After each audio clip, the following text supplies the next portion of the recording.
All right, so today we're doing 3.1 notes talking about imaginary numbers. So an imaginary unit, which is I, is defined as, so I equals the square root of -1. And in its purest form, we will write it as BI. So like it could be 1I, 5I, 6I, where B is a real number and I is the imaginary numbers.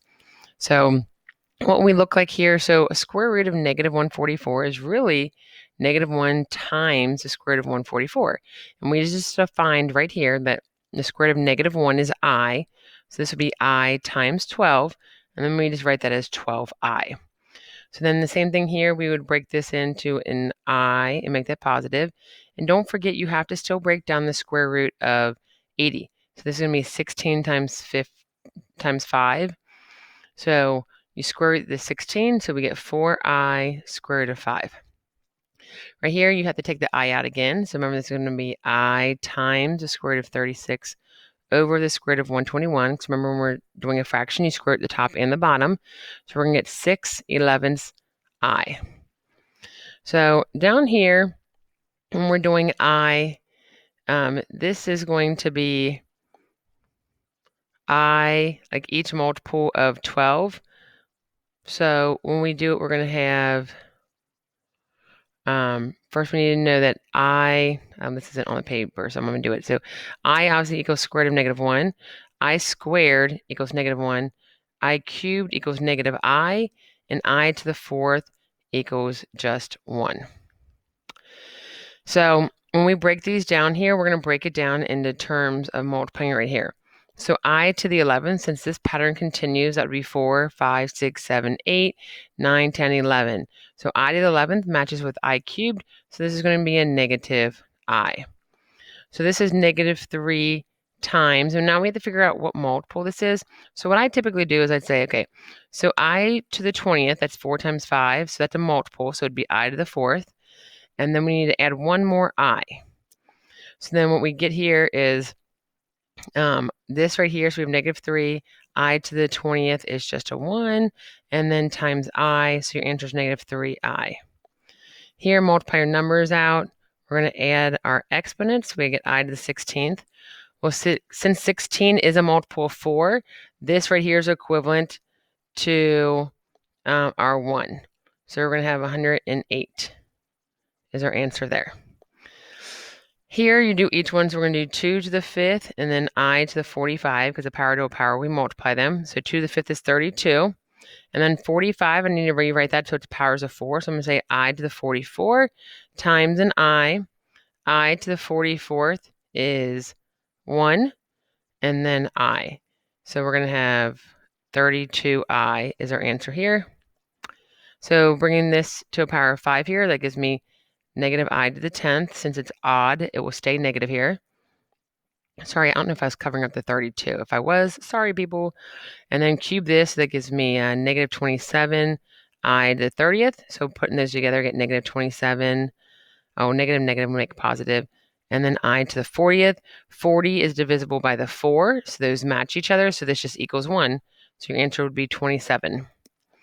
So right here, I'm going to simplify this first, and then this is going to become an I times 3. So this is really 3I cubed here.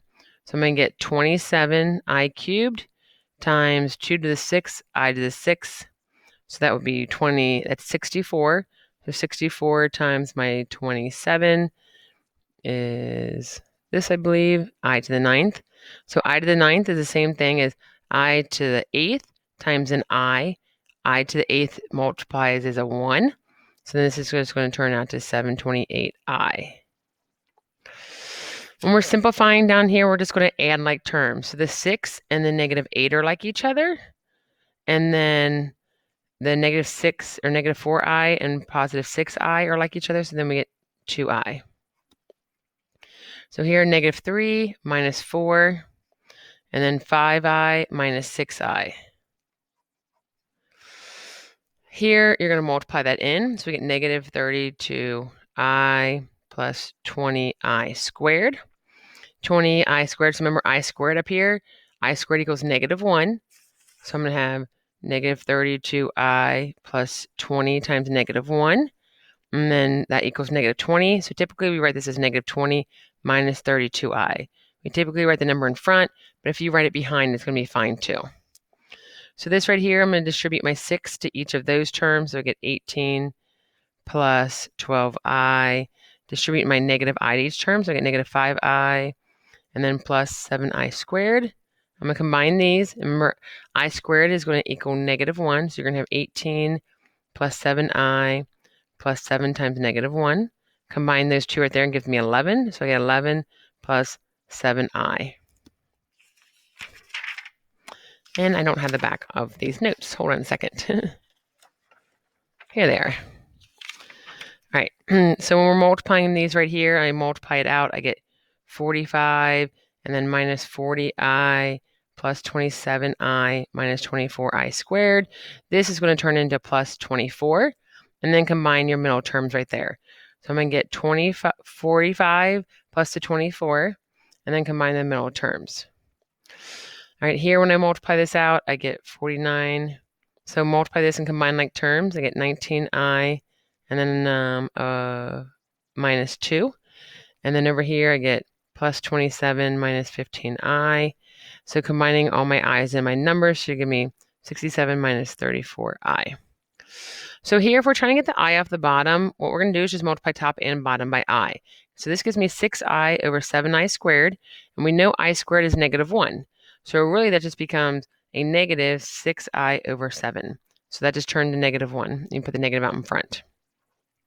So here you just multiply top and bottom by an I. I don't know why I put 8 there, just an I. So then I get 26i plus 4i squared over 8i squared. The I squared is turned to negative 1. So now I get 26i minus 4 over negative 8. And that reduces to 2 minus 13i over 4. So down here, when I'm trying to do these, I'm going to multiply by the conjugate. That means I multiply top and bottom by 2 plus. So when you FOIL this out here, the top becomes 2i plus 6i squared. The bottom is going to end up being 4 plus 36.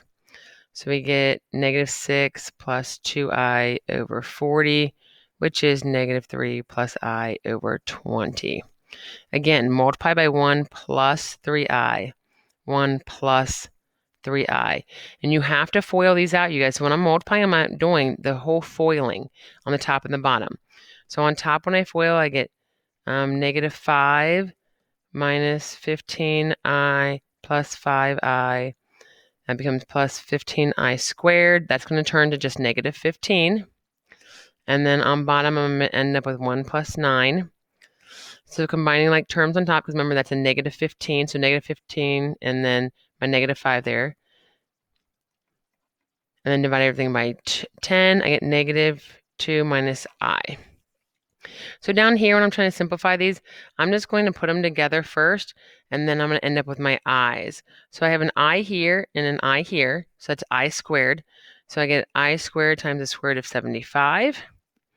And then you break down the square root of 75 into 25 times 3. So, and this is negative 1. So I'm going to get negative 5 square root of 3. So here, same thing. I got to put my I on the outside of both these. So this is 2i squared of 10 times negative 3i squared of 2. Put that together and get negative 6i squared square root of 20. And then break down the square root of 20 into 4 times 5. I end up with a positive 12 because it's 6 times 2. So 12 square root of 5 when I do that right there. So